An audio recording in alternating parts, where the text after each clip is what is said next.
Hello TopSpot members! So for today's video, ituturo ko kung paano tayo mag-a-apply ng ating mga mislogs after checking our DTR viewer. So log in tayo sa ating ESS account and then hanapin natin si application. After clicking the application, hanapin natin si all and then click natin si DTR update. After that, click natin si new. So sa DTR type, hahanapin natin si time in or time out adjustment. So for example, nakita ko sa aking DTR viewer na wala akong time in for March 25. So kay time in adjustment, isa-select ko dito yung date na meron akong mislog. So si March 25, ako ay dumuty from 8 a.m. hanggang 4 p.m.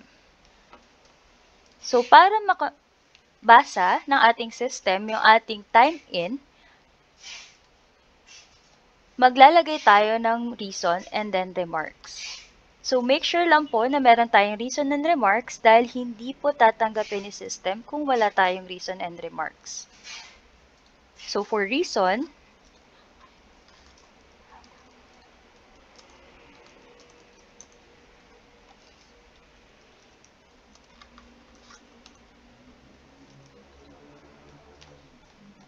and then sa remarks, kung saan po tayo dumuty.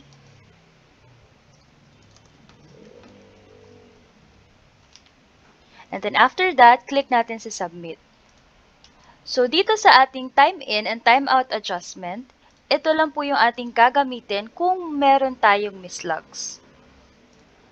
So for example naman, ako ay walang time out sa March 27. So select natin yung date and then yung ating actual time out. So kung ako ay dumuty from 8 a.m. to 4 p.m., yun po ang aking ilalagay sa timeout. And then after that, click natin sa submit. So kung tayo naman po ay may mislog and then timeout ang wala sa atin, and then sa March 27, meron po akong overtime na 1 hour. So ang duty ko ng March 27 is from 8 a.m. hanggang 5 p.m. So make sure lang nakasama po ang out natin or actual out kasama ang overtime po natin. And then after that, click natin yung ating reason, type natin kung bakit wala tayong timeout adjustment, and then kung saan po tayo nag-duty na store. Then, click natin si submit.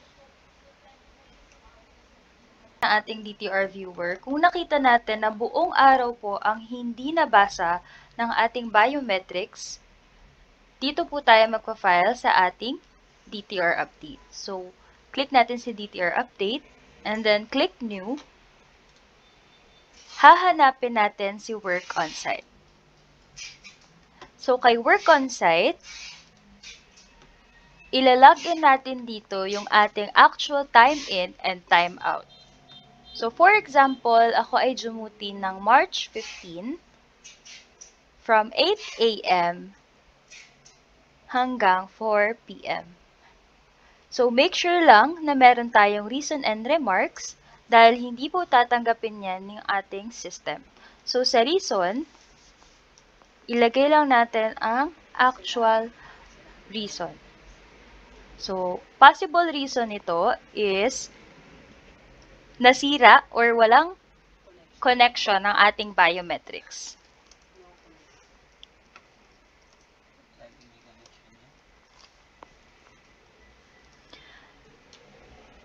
And then sa remarks, kung saan po tayo dumuti.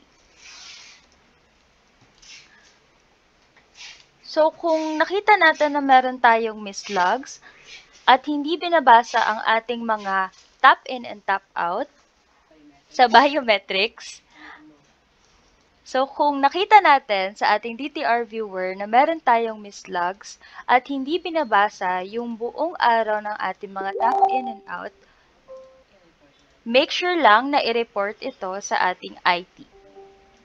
So, kung tayo naman ay merong overtime sa araw na ito, actual timeout po tayo. So, for example, ako po ay nag-out ng 7:30 PM. So, kung meron akong 3.5 or 3 hours and 30 minutes na overtime, yun po ang ilalagay natin kay timeout para basahin po ang ating overtime filing. So, again, mag-enter tayo ng ating reason and then remarks. Then, click natin si submit.